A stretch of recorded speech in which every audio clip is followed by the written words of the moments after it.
Bismillahirrahmanirrahim. Assalamualaikum warahmatullahi wabarakatuh. Perkenalkan, nama saya Arba'in. Saya dari Pendidikan Sejarah Angkatan 2018, Stambuk A1 N1 18100, Fakultas Keguruan dan Ilmu Pendidikan di Universitas Halwaléo. Di sini saya akan menjelaskan beberapa materi dari mata kuliah saya, yaitu mata kuliah Sejarah Indonesia Masa Kolonial. Yang pertama adalah proses dan perkembangan penjajahan bangsa Eropa di Indonesia. Latar belakang kedatangan bangsa Eropa di Indonesia, yaitu kedatangan bangsa Eropa di Indonesia itu bermula pada runtuhnya Konstantinopel ke tangan Turki Utsmani.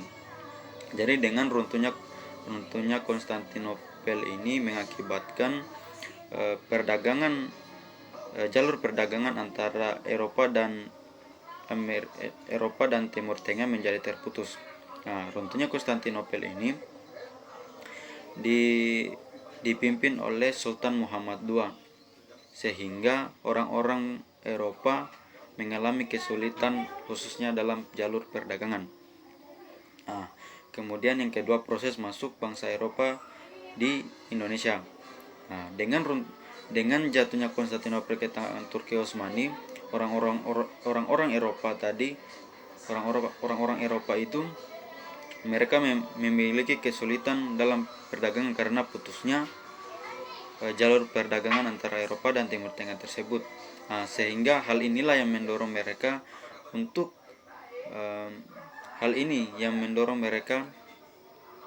mencari jalan sendiri ke dunia timur dalam mencari rempah-rempah.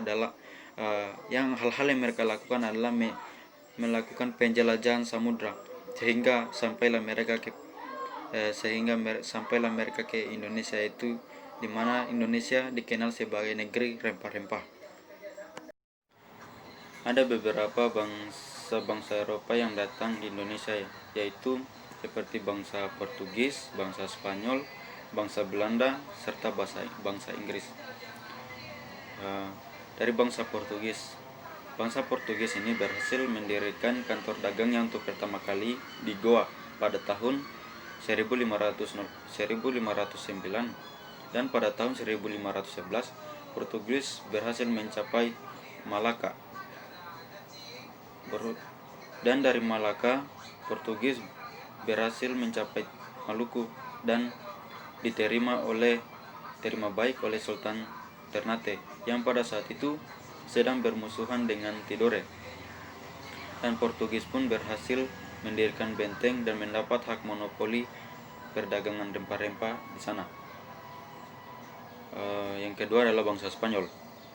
Kedatangan bangsa Portugis di Indonesia segera diikuti pun oleh bangsa Spanyol. Kedatangan bangsa Spanyol itu disambut baik oleh Sultan Tidore, karena pada saat itu Sultan Tidore sedang bermusuhan dengan Portugis, sehingga terjadilah persaingan antara Portugis dan Spanyol. Namun dengan adanya perjanjian Saragoza, tidaklah terjadi perang antara Portugis dan Spanyol.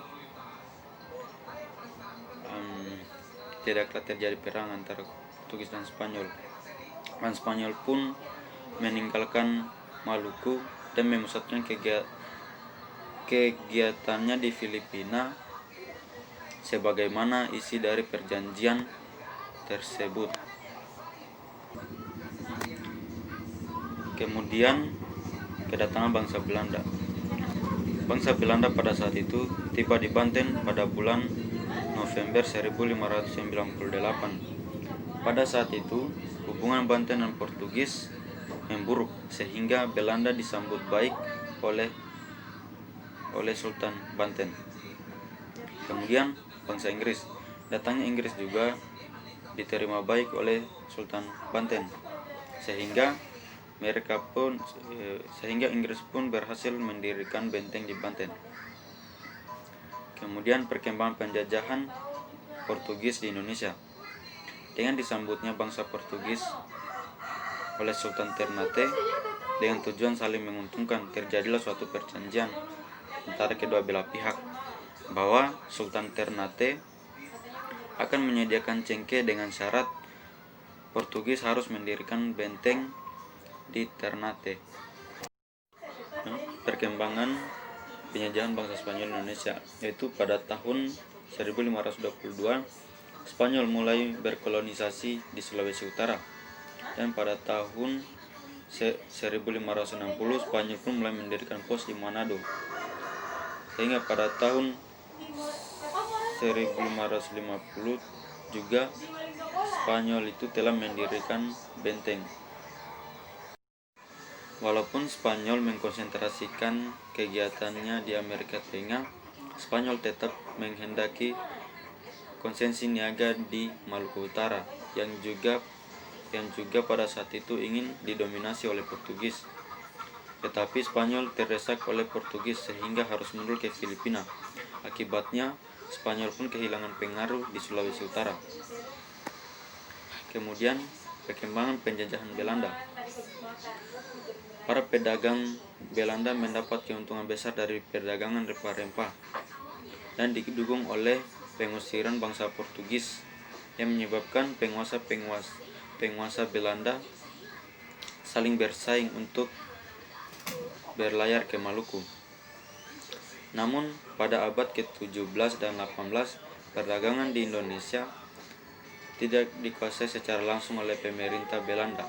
Namun perusahaan yang bernama VOC telah memberi hak-hak monopoli terhadap perdagangan di Indonesia. Hak-hak istimewa yang dimiliki oleh VOC yaitu hak memonopoli perdagangan, kemudian hak mempunyai angkatan perang, kemudian hak menjajah, lalu hak mencetak dan menyebarkan uang, serta hak untuk mengangkat pegawai.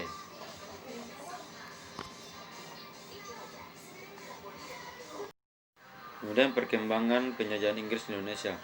Penjajahan Inggris di Indonesia tidak berlangsung lama atau berlangsung singkat, sekitaran 5 tahun. Inggris pada saat itu dipimpin oleh Raffles setelah ditunjuk menjadi gubernur EIC di Indonesia dengan kebijakan barunya yaitu sistem sewa tanah.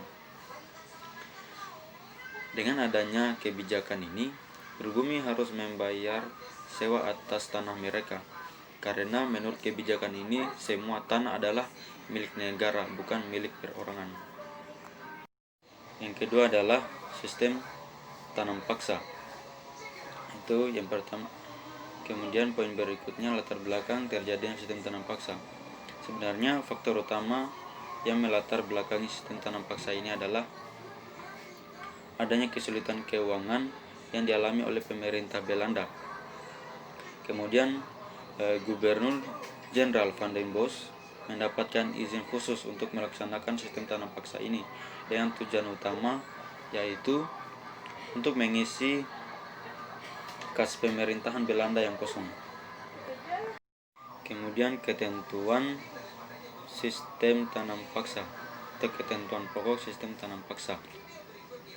Dalam Sudirman pada tahun 2014 halaman 267 sampai 268 isi ketentuan tanam paksa antara lain. Yang pertama, lahan yang disediakan untuk tanaman wajib. Kemudian tanah pertanian yang disediakan untuk tanaman wajib. Kemudian yang ketiga, tanaman wajib harus diberikan kepada pemerintah Belanda. Yang keempat, gagal panen ditanggung oleh pemerintah asal penyebabnya bukan karena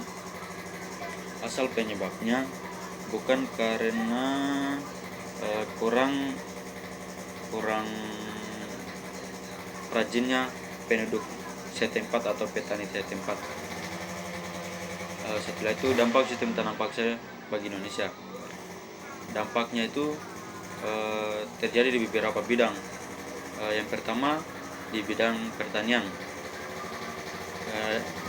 Dampaknya yaitu adanya tanaman komoditi pendatang di Indonesia secara luas seperti kopi, teh, tebu.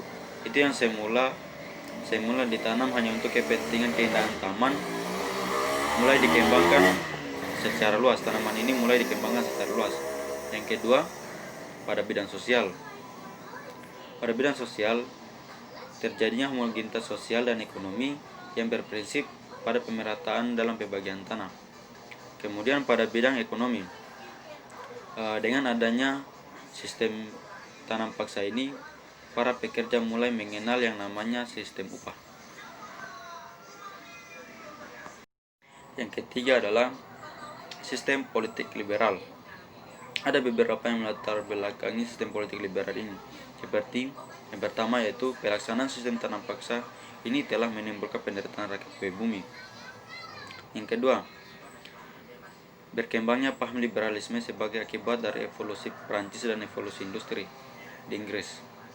Kemudian latar belakangnya yang ketiga itu kemenangan Partai Liberal dalam Parlemen Belanda yang mendesak pemerintah Belanda menerapkan sistem ekonomi liberal di negeri jajahannya seperti di Indonesia. Isi Undang-Undang Agraria dan Undang-Undang Gula. Undang-Undang Agraria 1870 bertujuan untuk melindungi petani-petani Indonesia terhadap kehilangan hak-hak milik atas tanah mereka terhadap orang-orang asing. Isi Undang-Undang Agraria tahun 1870 itu yang pertama, tanah Indonesia dibedakan atas tanah rakyat dan tanah pemerintah. Yang kedua adalah tanah rakyat dibedakan atas tanah yang bersifat bebas dan tanah desa yang tidak bebas. Kemudian yang ketiga, tanah tidak bebas yaitu tanah yang disewakan kepada pemerintah atau kepada pihak swasta. Yang keempat adalah tanah rakyat tidak boleh dijual kepada orang lain. Kemudian yang kelima adalah tanah pemerintah dapat disewakan kepada pihak swasta hingga 75 tahun. Isi Undang-Undang Gula. Isi Undang-Undang Gula ini adalah larangan untuk mengangkut tebu ke luar Indonesia, sehingga tebu itu harus diproses di Indonesia. Yang keempat adalah politik etis.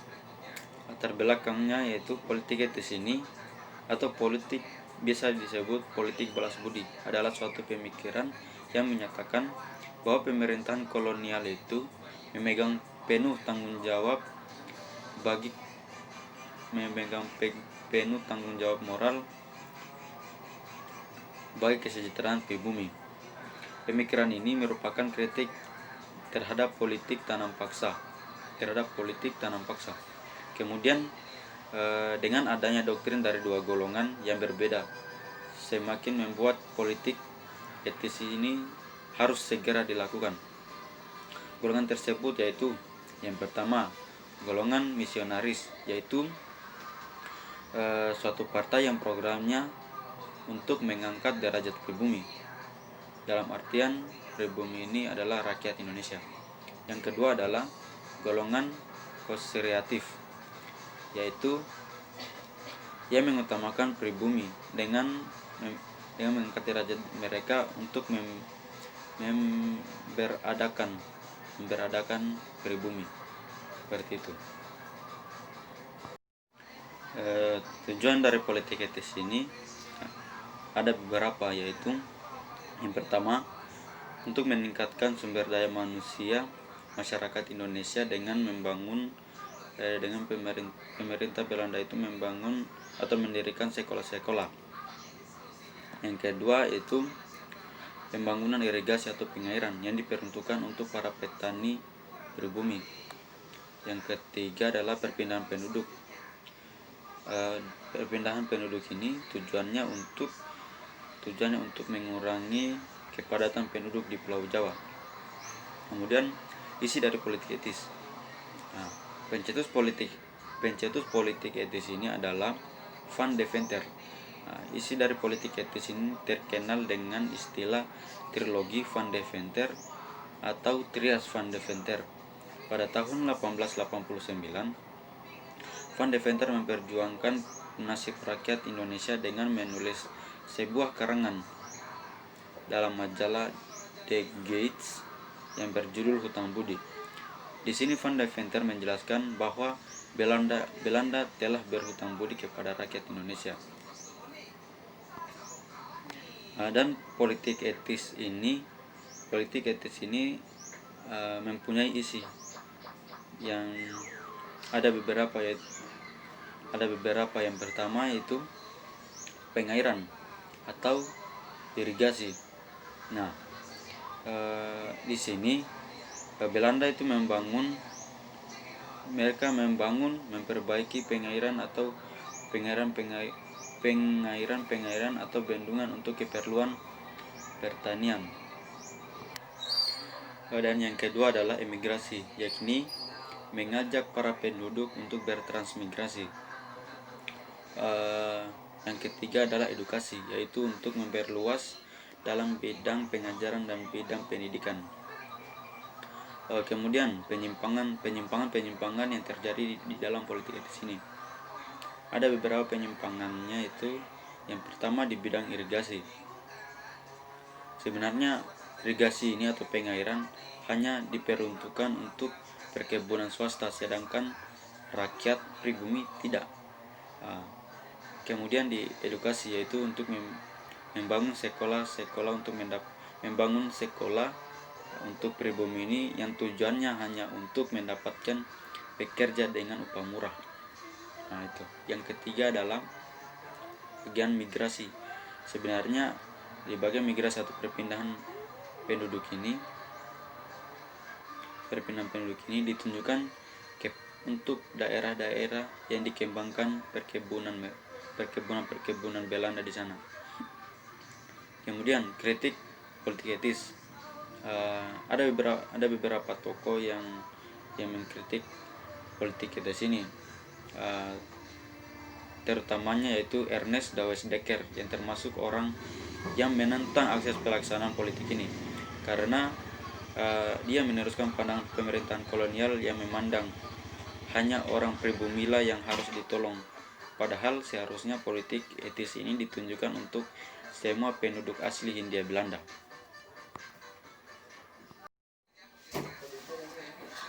Kemudian dampak dari politik etis. Sebenarnya ada beberapa dampak dari politik etis ini. Yang pertama itu di bidang politik. Di bidang politik yaitu desentralisasi kekuasaan bagi bangsa Indonesia, itulah. Dan kemudian di bidang sosial.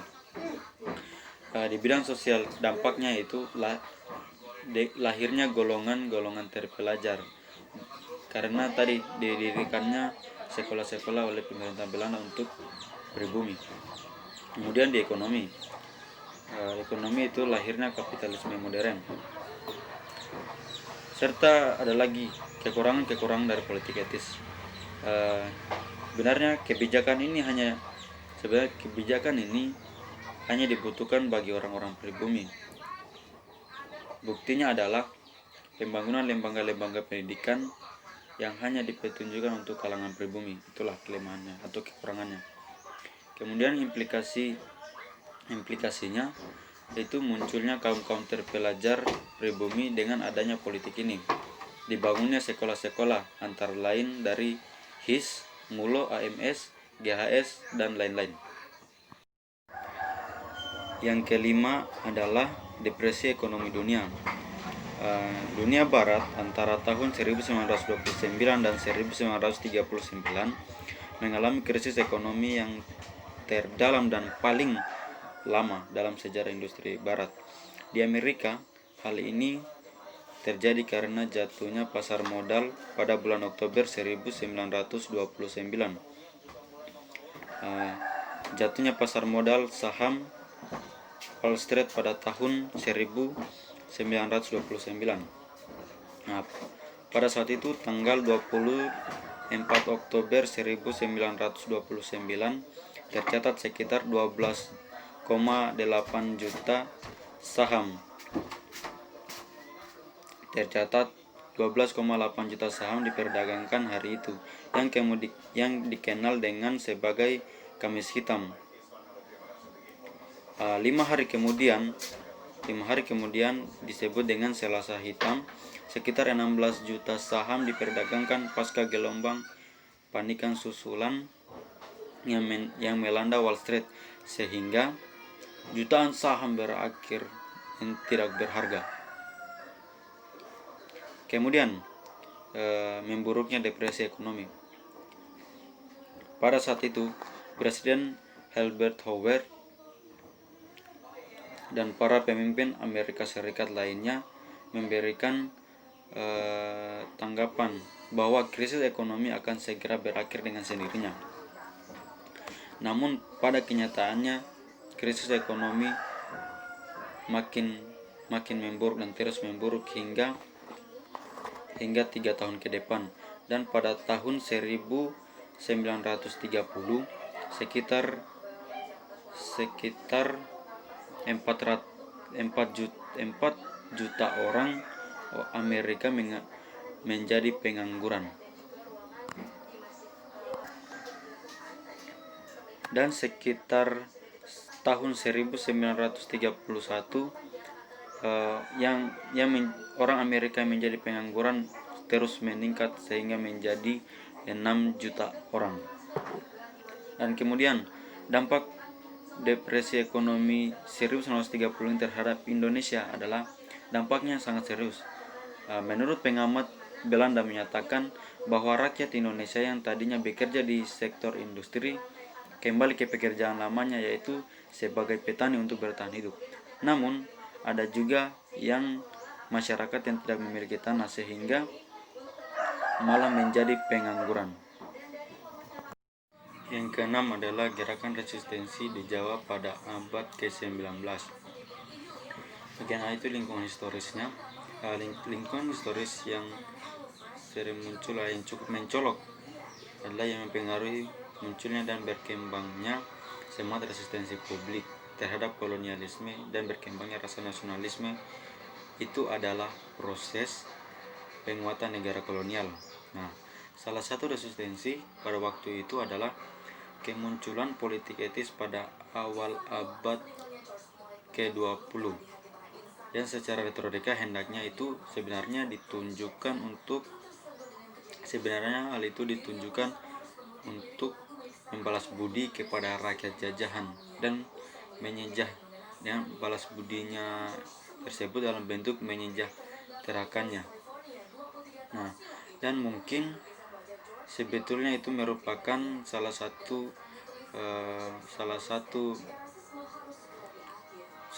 pemikiran negara kolonial hanya untuk memperkuat negara mereka sendiri, dan namun bukan untuk menyejahterakan rakyat pribumi seperti itu. Dan yang kemudian yaitu kemudian saministofobia. Seperti yang kita ketahui bahwa pada awal abad ke-20 itu ditandai dengan munculnya gelombang kebangkitan kesadaran masyarakat yang terjajah. Nah, sikap ini pun dinamakan sebagai sikap dengan ideologi paham nasionalisme. Dan gerakan yang berpaham nasionalisme ini merupakan sesuatu yang menakutkan bagi pemerintah kolonial. Nah, hal itu bisa dilihat dari gerakan Budi Tomo. Gerakan Budi Tomo pada dekade pertama pada awal abad ke-20. Sikap fobia ini pun menyebabkan munculnya sikap yang selalu mencurigai bahwa setiap resistensi atau setiap yang terjadi dalam masyarakat itu didalangi oleh paham ideologi nasionalisme tersebut. Baik, itulah pemaparan materi dari saya. Cukup sekian. Wabillahi taufiq wal hidayah. Wassalamualaikum warahmatullahi wabarakatuh.